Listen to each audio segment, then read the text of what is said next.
If you have followed this channel for a while, you will have seen that I have reviewed a lot of REL subwoofers. And I do end up saying pretty much the same thing in all of the reviews, talking about how the REL has improved the sound of my HiFi system, and there'll be nothing different here because that is true again. And I think there are a number of technical reasons why this happens, and I'll speak about that a little bit in this review. But really, the Classic 99, I think it might be the REL subwoofer that has made the biggest improvement from one subwoofer, one REL, that I have experienced to date, and that is very interesting.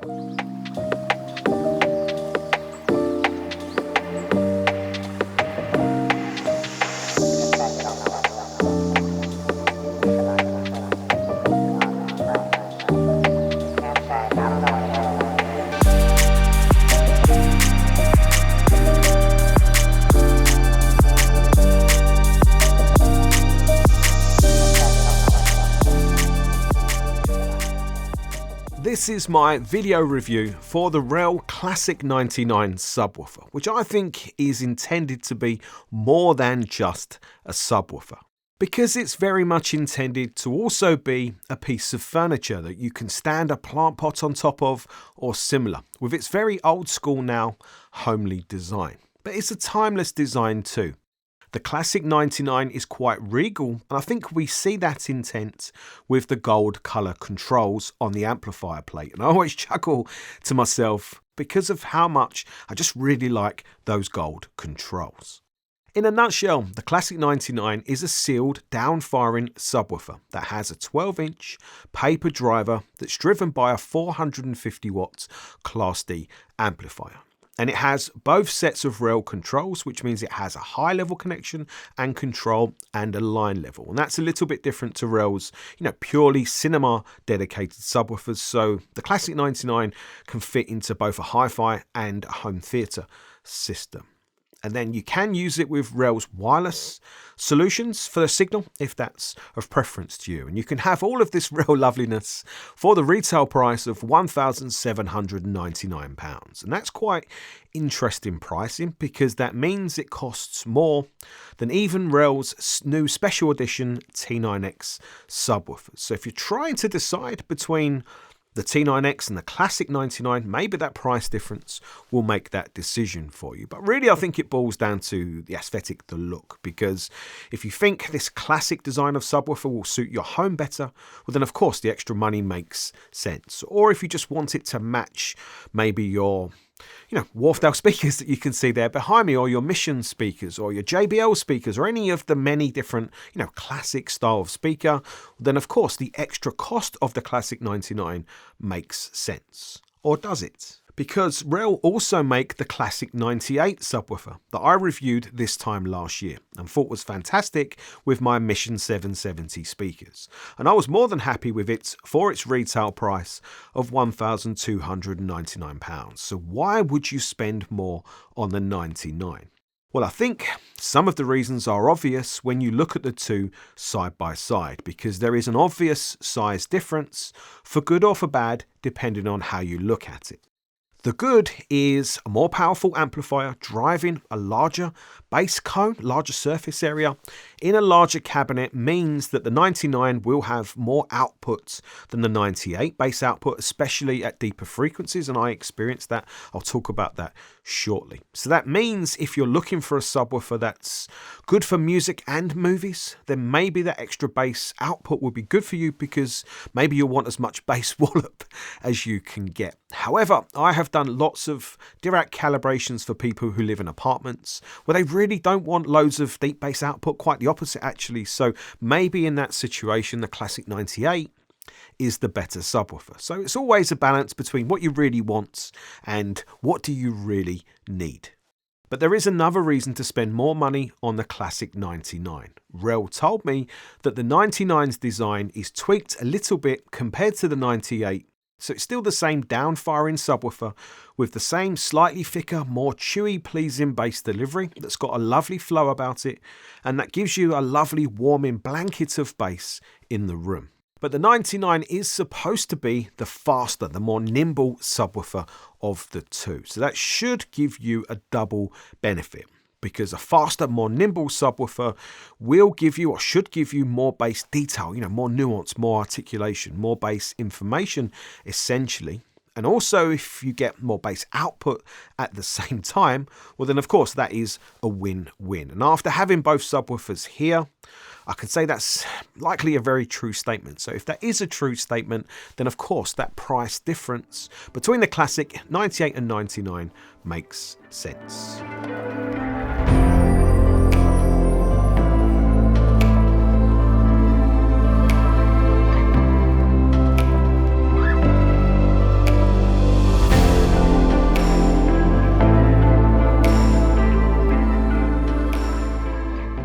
For testing, I have Wharfedale's new Super Linton speakers here. You can see them there behind me. And they are very fast, very clear sounding speakers. So I actually thought they would be a very difficult test for the Classic 99 because their bass is also very fast and very clear. So, could or would the Classic 99 keep up? Would it be fast enough? And then would it allow me to use it in the way that I like to, which is always with a higher crossover, because I like a higher crossover with a subwoofer because then it can benefit bass, it can benefit vocals, and even more. So that was my thought, will it be fast enough? Because if a subwoofer is not fast enough and you try and do too much with it, like use a higher crossover, it can kind of thicken and muffle the sound some.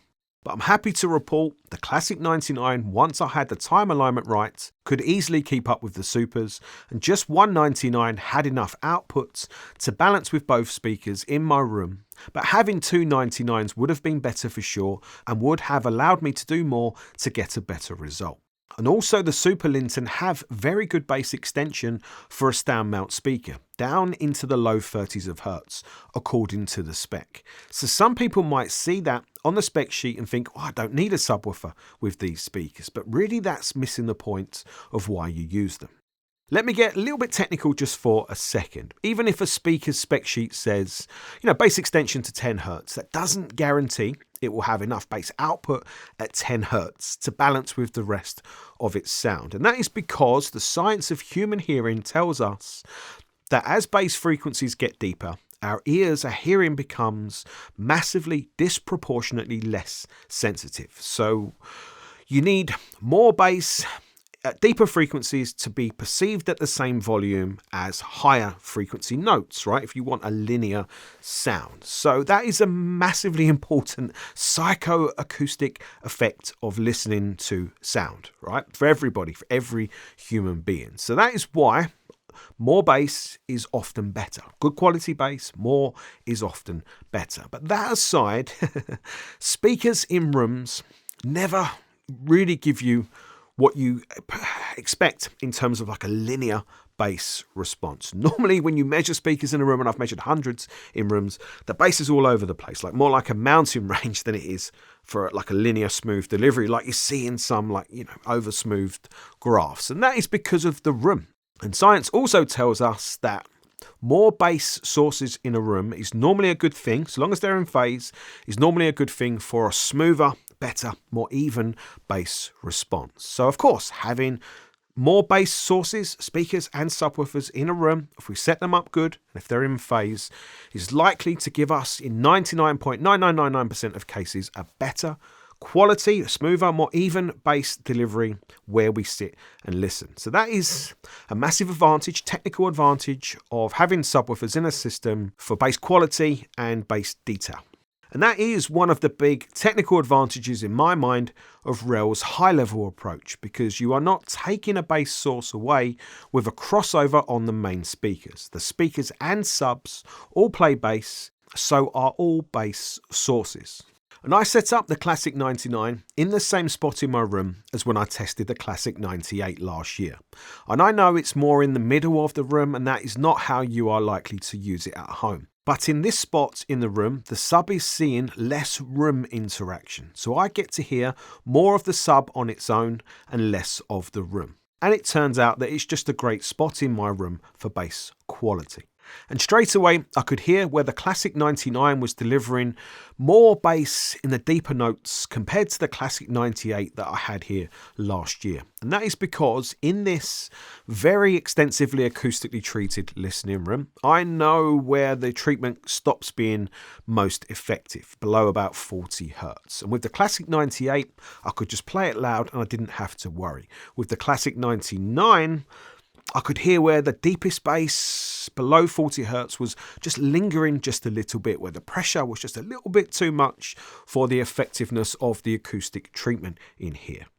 So I used the parametric EQ in the WIM Ultra digital music source, and I applied the EQ that I am showing you now, which was a 2.5 dB reduction at 34 Hertz with a narrow Q.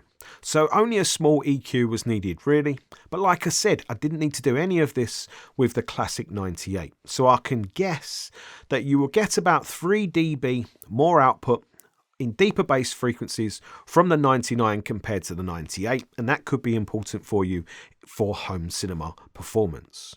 Now, of course, I didn't have this benefit when listening to CDs or records on the turntable, although vinyl sounded fine. And the only reason I mention this is because we don't get any EQ in REL subwoofers until we get up to their flagship number 31 and 32 level. You know, it is what it is. But I think, you know, looking at things, as subwoofers get better, they get more powerful.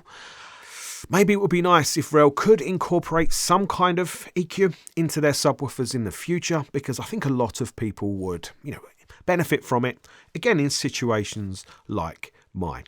But I know REL subwoofers so well by now, the 99 setup only took me about 10 minutes to be very happy. And then I listened across a whole variety of music, from modern electronic, female vocals and modern jazz-ish stuff, audiophile stuff, some drum and bass, and really just a big mixture of music for many hours across consecutive days. And I was unplugging the REL every so often just to remind myself of what it was doing. And for reference purposes, these were my subwoofer settings. And like I said at the start of the video, the difference the REL made to the Super Linton speakers and the setup of what I've had in here for the last month or so was massive. And funnily enough, I've been on a little bit of a journey since the Super Lintons have been here, because they're fantastic speakers, but they've been a bit of a puzzle trying to work out how I get the best sound from them, or just how I use them, and like try and get something special going on in this listening room. And I've been getting better and better, you know, working things out over time. But it really was adding the REL, having that extra good quality bass, and what that allowed me to do, and it allowed me to balance the whole sound of the system, really was the key to unlocking something a bit more special. And I've had a couple of really special listening sessions just this last week or so. And I liked the Super Linton speakers with the Quad 33 and dual mono 303 amps without the REL. I enjoyed that setup a lot. And I was using the Quad's tone controls set to bass +3, which is a little telling for the sound I was getting in my room, because I was chasing a more full tonal sound from the very neutral Super Linton speakers, mostly for their vocals, and to try and get a bolder, warmer sound from them overall. And I thought that with the REL in the system, I might be able to turn the tone controls off for a little bit more clarity of the sound. But no, the system still sounded better. Tone controls on, bass set to +3. And that makes sense to me, because of course you're always matching the subwoofer to what the speakers are doing. You can only kind of level up to that. So that was an important test for me, because it just reminds me how important the speakers are for the overall sound. So yes, we can add subwoofers to really small speakers, but of course what the speakers are doing in the room kind of dictates how you set up and how you balance the subwoofer up to them. So hopefully that is something important for people to take away. With the REL on, there was a lot more overall bass pressure there, which of course is better for heavy hitting bass electronic music, right? That's an obvious one. But what I think worked really well was the warmer, slightly thicker, slightly more rounded, chewy bass of the Classic 99, and how that helped to flesh out the sound of the Supers, making them sound a lot sweeter, but not any slower or less lively or less clear. Instead, just balancing that side of them even better than what the Quad setup could do with its laid back, smooth sound. But what might not be obvious is using the REL with the slightly higher crossover and how that enhances the vocals. Because if you get it just right, the REL makes vocals sound smoother and bigger and more bold and more warm and more impactful, more present in the room. So all of those things are, my cup of tea sound, like really cracking, really full, fleshed out vocals. Because if you listen to my voice in this video, it's not like thin and etchy, it's like big and full, right? Because that is how humans sound. So I think that's more authentic, I just enjoy that type of sound more. So that was probably the thing that I appreciated the most, that I was able to set the REL up to add. But at the same time, it was improving the soundstage. And this one caught me out a little bit because I can't say the soundstage was any bigger than what it was, like in terms of scale. Probably not in terms of overall scale. But what I noticed was more of a kind of like see through the speakers onto the music. And I didn't expect that. But I think what was happening is just because the sound was more full, more fleshed out, there's more like tonal information happening in the bass regions, upper bass regions especially. Say, for example, there's an instrument or a sound that's behind the speakers back left or behind the speakers back right. Because that's more full sounding, it's like bigger, more impressive. So it's like a more present thing in the room. So maybe it feels like there's more space, information going on. Like it's just more impressive. And I'm thinking of Birds by Dominic Fils-Aimé. The first track in that has this big double bass, and that was sounding massive from this system this week. Really big and lively and energetic and impressive. So that was great. But at the same time, in this room, I think because it's kind of longer and more narrow in shape, I get a lot of sound that comes out into the room, like from a soundstage point of view. And in the song Real Tons, it's called Shack Mat by Real Tons Vanna. It's just all vocalists. And at some point in that track, you get two like side singers singing either pretty much into your ears, right? It's really impressive. Now, with the REL on and off, those singers were big and full in scale, like tonally full in scale with the REL on. And then turn the REL off, it shrinks back down to being more of an effect. So just by having a bass really good, really high quality bass, that singer becomes like a full scale thing, like a big person, or shrunk back down. So those are the two obvious, there's a lot more than that, but two obvious standout differences or impressive things that I heard. And because there's a lot more bass pressure, I didn't feel the need to listen as loud, to feel the music be impactful on my body, which is definitely a big win. However, I still ended up cranking the volume more and more as the listening sessions progressed. And because the music was better balanced and the sound was warmer and more full and pleasing, it was much less fatiguing and sweeter sounding at louder volumes.